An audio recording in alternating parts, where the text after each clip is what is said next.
მოგესალმებით კოლეგებო, წარმოგიდგენთ მასწავლებლის საქმიანობის დაწყების, პროფესიული განვითარების და კარიერული წინსვლის სქემის პრაქტიკოსი მასწავლებლის დამატებითი აქტივობის სემესტრის განმავლობაში ინფორმაციულ საკომუნიკაციო ტექნოლოგიების გამოყენება სასწავლო პროცესში შეფასების კრიტერიუმებს და რუბრიკას. Ისეთის ტექნოლოგიების გამოყენება აძლევს მასწავლებელს საშუალებას გაზრდოს მოსწავლეთა მოტივაცია, სასწავლო პროცესი 21 საუკუნის უნარებზე ორიენტირებული გახადოს და ბავშვებს მაღალი დონის აზროვნება ასწავლოს. ტექნოლოგიების გამოყენების პროცესი ფასდება 4 კრიტერიუმით, რომლებიც გვაძლევენ საშუალებას სასწავლო პროცესში საინფორმაციო ტექნოლოგიების გამოყენების ეფექტიანობის შესაფლავებლად გავიაზროთ სასწავლო მიზანი, რომლის მიღწევასაც ცდილობს მასწავლებელი, რამდენად ადეკვატურად აქვს შერჩეული ტექნოლოგიური ინსტრუმენტები, რამდენად ზრდის მოსწავლეთა მოტივაციას აქტიურად ჩაერთონ სასწავლო პროცესში და ხელს უწყობს მათ თანამშრომლობით კოლაბორაციულ სწავლებას, ტექნოლოგიები აძლევს თუ არა საშუალებას გამოავლინოს საკუთარი შემოქმედებითი ნიჭი და უნარები, გახადოს პროცესი 21 საუკუნის უნარ-ჩვევების და მაღალი სააზროვნო დონეების მოთხოვნების ადეკვატური სხვადასხვა ინოვაციების დანერგვით და რამდენად მასწავლებელი იცავს ტექნოლოგიების გამოყენების პროცესში სათანადო ეთიკურ ნორმებს, მოსწავლეთა კიბერ უსაფრთხოებას. მასწავლებლის მიერ შეფასების ჯგუფისათვის წარსადგენია შემდეგი დოკუმენტაცია. თემატური გეგმა, რომელიც არის დეტალურად გაწერილი ინფორმაციულ საკომუნიკაციო ტექნოლოგიების გამოყენებით სულ მცირე 3 აქტივობა მაინც, რამე თუ დავინახოთ პროცესი ტექნოლოგიების გამოყენების, აქ არის მნიშვნელოვანი, რომ გეგმა იყოს თემატური, გარკვეული ერთი თემის გარშემო შეკრული, შექმნილი ელექტრონული რესურსი, თუ მასწავლებლის საავტორო პროდუქტი არის, ასევე გამოყენებული ელექტრონული საინტერესო რესურსების ბმულები. და ბოლოს რეფლექსია, რომელიც ასახავს მასწავლებლის ხედვას, მასწავლებლის ანალიზს, თუ რამდენად წარმატებით და როგორ ეფექტიანად გამოიყენა ინფორმაციულ საკომუნიკაციო ტექნოლოგიები თავის საგაკვეთილო პროცესში. აქტივობის შეფასების მაქსიმალური ქულა რუბრიკით არის 16.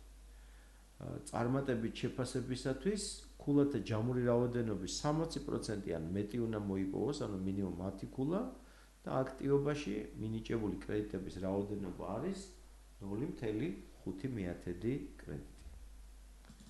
მოდით განვიხილოთ რუბრიკები.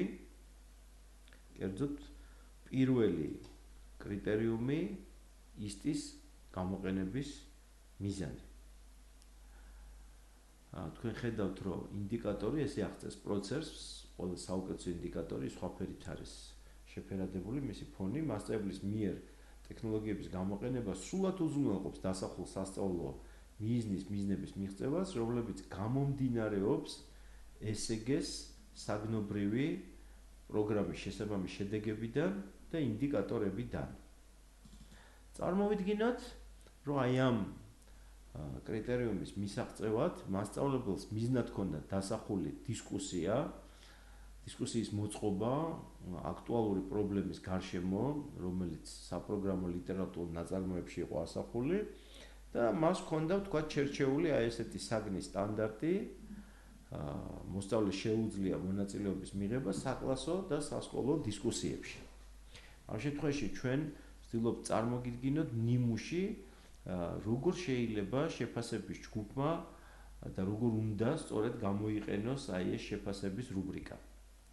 კერძოდ, აი ამ შედეგის მიღწევის ინდიკატორები ესეთი არის, ეს არის ამონარიდი ეროვნული სასწავლო გეგმიდან, დისკუსიის დროს მოსწავლე წარმოადგენს საკუთარი ჯგუფის საერთო პოზიციას, მოსწავლე მსჯელობს არგუმენტირებულად, გააქვს ადეკვატური დასკვნა, იყენებს ფაქტებს, მაგალითად სტატისტიკურ მონაცემებს, ციტატებს, მრავალფეროვანი წყაროებიდან, ვისაც რომ გაამყაროს საკუთარი მოსაზრება სწორედ დისკუსიის დროს.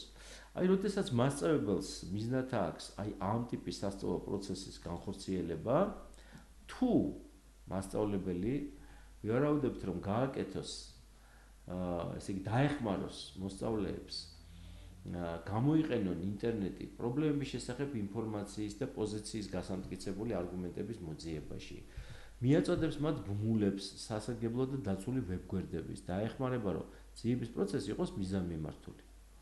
მასწავლებელმა შესაძლებელია ბავშვებს შეუწყოს ხელი, რომ მათ გამოიყენონ Excel-ის პროგრამა სტატისტიკური მონაცემების დიაგრამების სახით წარმოდგენაში.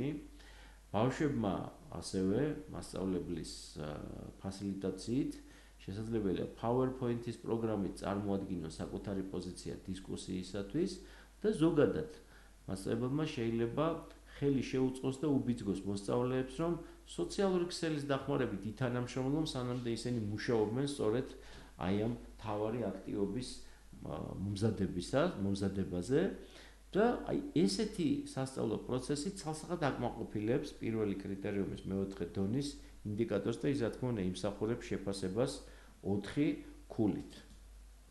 რაც შეეხება მიღწევის მესამე დონეს, თუ ჩვენ წარმოვიდგენთ, რომ მასწავლებელი, რომელიც დაეხმარება ბავშვებს აი იმ ყველაფერში, რაც ჩვენ აქამდე ავწერეთ, მაგრამ ვენ ან არ დაეხმარება გამოიყენონ რომელიმე გამოყენებითი პროგრამა, ვთქვათ, სტატისტიკური მონაცემების დასამუშავებლად, ვერ ან არ დაეხმარება, რომ ძიების პროცესი იყოს მიზანმიმართული, ხო?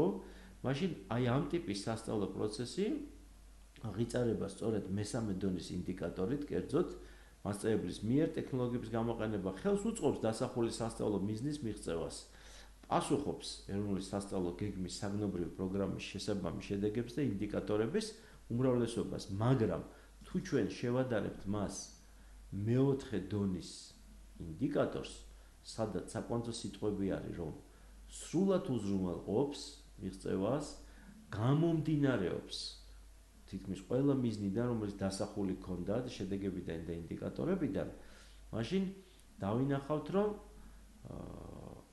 ამ ტიპის სასწავლო პროცესი შეიცავს გარკვეულ ხარვეზებს და ის შეფასდება მხოლოდ 3 ქულით.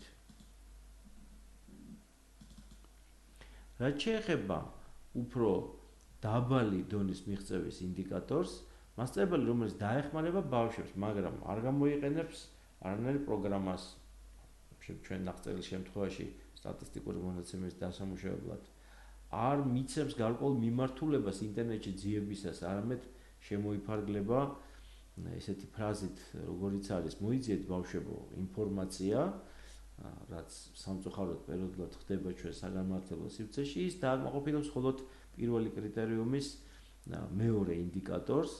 თქვენ ხედავთ ინდიკატორში აღწერილი ამ ტიპის სასწავლო პროცესი, რომ ტექნოლოგიის გამოყენება მხოლოდ ნაწილობრივ უწყობს ხელს დასახული სასწავლო მიზნების მიღწევას, პასუხობს ეროვნული სასწავლო გეგმის საგნის პროგრამის შესაბამის შედეგების და ინდიკატორების მხოლოდ მცირე ნაწილს. ხოლო უარყოფითი შეფასება დადგება იმ შემთხვევაში, თუ მასწავლებელი არ აძლევს მოსწავლეს ზუსტ და კონკრეტულ რჩევებს ტექნოლოგიების გამოყენებასთან დაკავშირებით, მისი რჩევები ხშირად აცდენილია დასახულ მიზნებს, რჩევები პრობლემებს უქმნის უფრო ბავშვებს და არ ეხმარება მათ მიაღწიონ წარმატებას სასწავლო შედეგზე გასვლაში. რაც შეეხება დანარჩენ კრიტერიუმებს,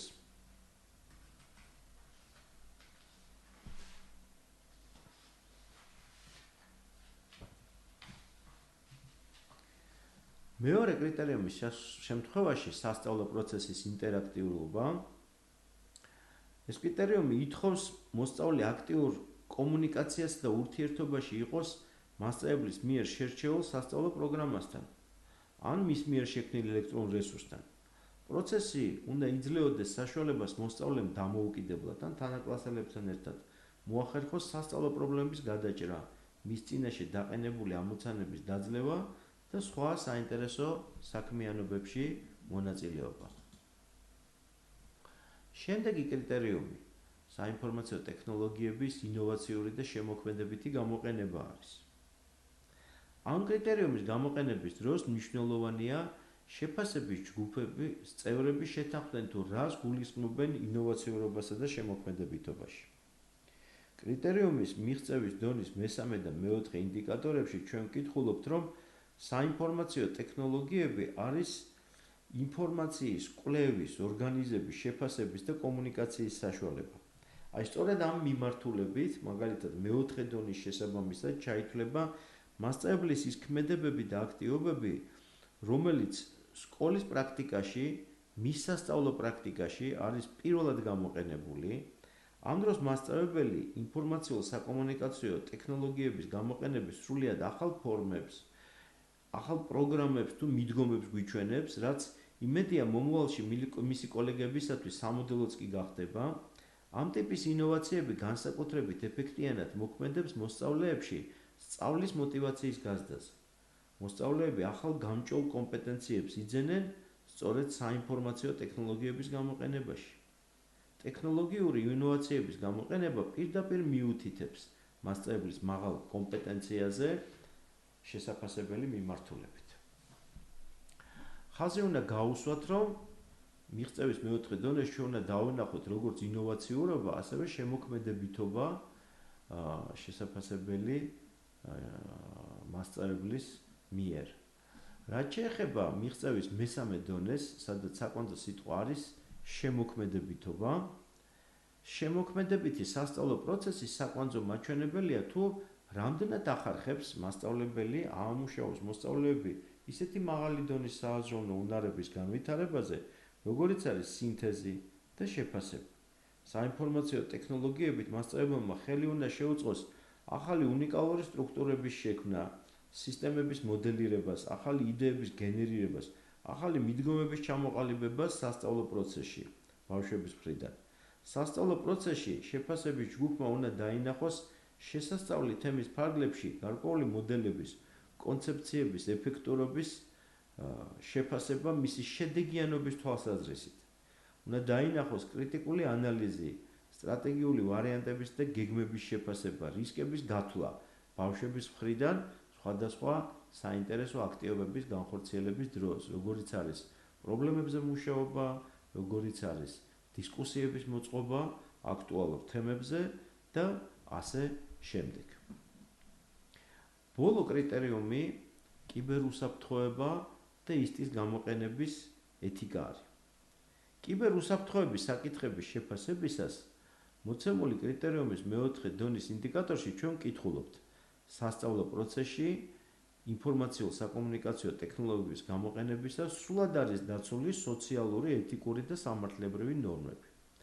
ფიქრობთ, ამ მიმართულებით შეფასების ჯგუფის წევრები აუცილებლად უნდა გაეცნონ კიბერუსაფრთხოების რეკომენდაციებს, რომლებიც მომზადდა მასწავლებლის პროფესიული განვითარების ეროვნულ ცენტრში, რაც დაეხმარება მათ ობიექტურად შეაფასონ ეს კომპონენტი მასწავლებლის საქმიანობაში. თქვენ ხედავთ ვებგვერდის მისამართს, წითელი ისრით არის აღნიშნული მისამართი ჩვენი ცენტრის საგანმანათლებლო ტექნოლოგიების ვებგვერდის და მწვანე ის არის მიუთითებს სწორედ აი ამ ვიდეო რესურსზე კიბერუსაფრთხოება პედაგოგებისათვის. ფიქრობ, გაცნობა ამ მასალასთან აუცილებელი არის, იგი მომზადდა მასწავლებლის პროფესიული განვითარების ეროვნულ ცენტრში და ნამდვილად აუცილებელი რესურსი არის, სანამ შეფასების ჯგუფის წევრები შეუდგებიან ინფორმაციულ-საკომუნიკაციო ტექნოლოგიების გამოყენების მიმართულებით მასწავლებლის საქმიანობის შეფასებას. ჩვენ დავასრულეთ საუბარი ამ აქტივობაზე, გისურვებთ წარმატებებს თქვენ პროფესიულ საქმიანობაში.